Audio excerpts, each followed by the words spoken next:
Welcome back to the next episode of True Crime Weekly. Today we are covering the vampire of Sacramento, who was an American spree killer, a cannibal, and necrophile who killed 6 people in Sacramento. Here's the story of Richard Chase. Richard Chase is truly one of the most disturbing human beings to ever walk the face of the earth. Let's dive right in. Chase was a native of Sacramento, California. His parents were prone to arguing with each other during his childhood, and by the age of 5, Chase privately exhibited evidence of all 3 parts of the McDonald triad, which is a theory suggesting the development of violent psychopathy. The triad links cruelty to animals, obsession with fire setting, and persistent bedwetting past the age of 5 to violent behaviors, particularly homicidal behavior and sexually predatory behavior. As a teenager, Chase discovered that he was impotent, which prevented him from having sexual relationships with women. One of Chase's first instances of strange behavior as an early teen occurred when he started to believe that he was a member of the James Younger gang. Chase even pasted his head and pasted his head onto photos of them. He was unable to get a girlfriend in high school.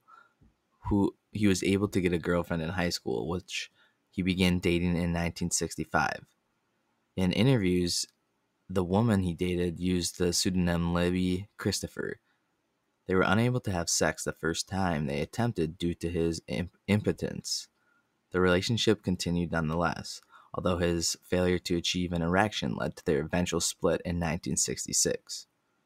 When Chase returned to Sacramento for good in the summer of 1973, he began cutting out photos of human organs from a medical book and pasting them all over his bedroom. This was in an effort to understand what was wrong with him. Around this time, Chase called an ambulance to his house, who arrived with a stretcher that he had requested. However, they refused to take him to the hospital when they found out that he was not suffering from a medical emergency. Chase later went to his mother, begging her for help with his supposed medical conditions. She responded by getting him in contact with 2 different doctors. Chase was dissatisfied with the prognosis that these doctors gave him, so he went to see Dr. Donald Ansel. Ansel found there to be nothing physically wrong with him and concluded that Chase had a psychiatric disturbance of major proportion. In 1973, Chase killed one of his cats when he saw a television story about a cat that had received high-quality medical treatments. The story aggravated him so much since he believed that he deserved these treatments. He knew he needed help, and it's really sad that no one else realizes, because there's so many warning signs here. In December of 1973, Richard Chase was admitted to a psychiatric ward after showing signs of severe mental illness, including delusions that his blood had stopped flowing and that he was suffering from cardiac arrest. Diagnosed with acute paranoid schizophrenia, Chase was released when his mother, who was described as aggressive and controlling, intervened. His mental health initially improved with medication, but later deteriorated once he started using illegal drugs. As his condition worsened, Chase displayed increasingly bizarre behavior, such as accusing his family of controlling his mind and becoming violent towards his mother. Eventually, his parents arranged for him to live in his own apartment. In this apartment, Chase began consuming raw animals, starting with rabbits and later moving on to dogs. His father, aware of Chase's strange behavior, also did not intervene. Again, what the heck? Why would you not intervene if you knew that was happening? In 1976, Chase was hospitalized again after injecting rabbit's blood into his veins, leading to blood poisoning. During his time in the psychiatric hospital, he was nicknamed Dracula due to his fixation on blood. That included drinking the blood of birds and dogs, and despite staff concerns again about his mental state, he was released later that year to his mother's custody. She eventually stopped his medication, leading to further deterioration of his condition. Chase's behavior escalated to disturbing levels, even farther than what he was at before, which included the purchase and subsequent killing of puppies for their blood and their organs. He became increasingly isolated and erratic, and in mid-1977, Chase was arrested on a Native American reservation in Nevada after being found naked and covered in blood with a bucket containing a liver in his truck. The blood was later identified as cow's blood, and no charges were filed, though it was clear that his mental state was severely compromised. There were so many signs. So here we get to the murders. On December 29, 1977, Chase killed his first known human victim in a drive-by shooting. The victim, named Ambrose Griffin, was a 51-year-old engineer and a father of two. The shooting baffled police, who viewed it as being a random and motiveless crime. Chase claimed that in the lead-up to the murder, he was angered by his mother's refusal to allow him to come over to her house for Christmas. She wouldn't allow him in her house since his sister had become afraid of him. Yeah, I don't blame her.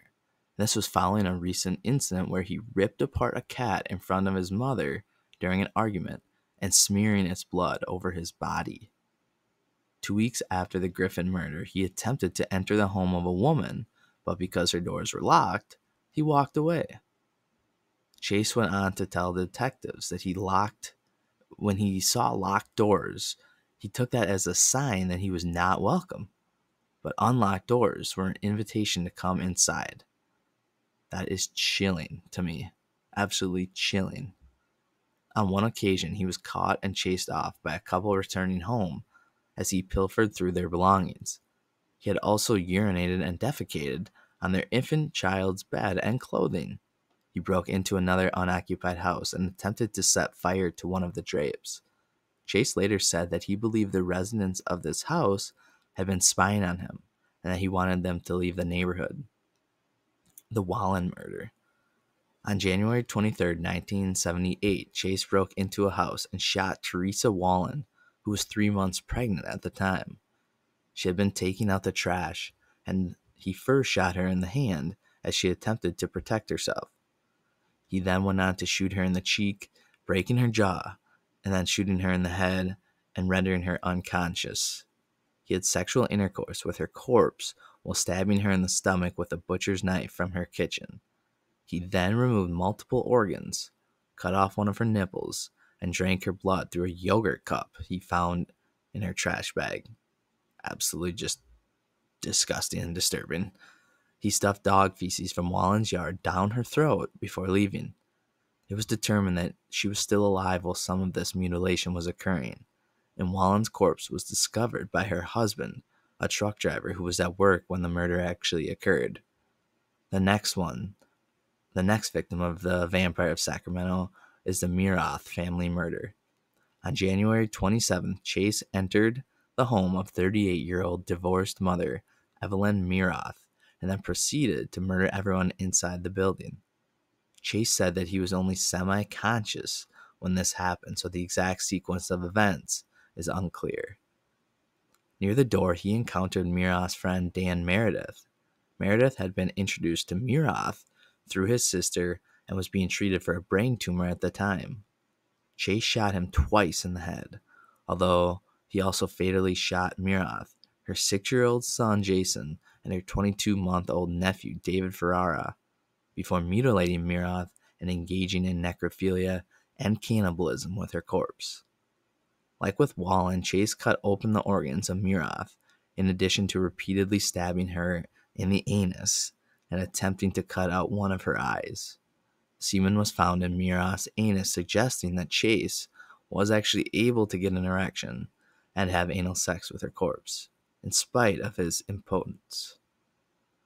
Chase also stabbed Ferrara in the anus and cut open a section at the back of his skull so it would be easier to drink his blood. Evidence suggests that Chase shot Ferrara in the head while he was in his crib and that Evelyn's corpse was dragged to the bed in which it was found.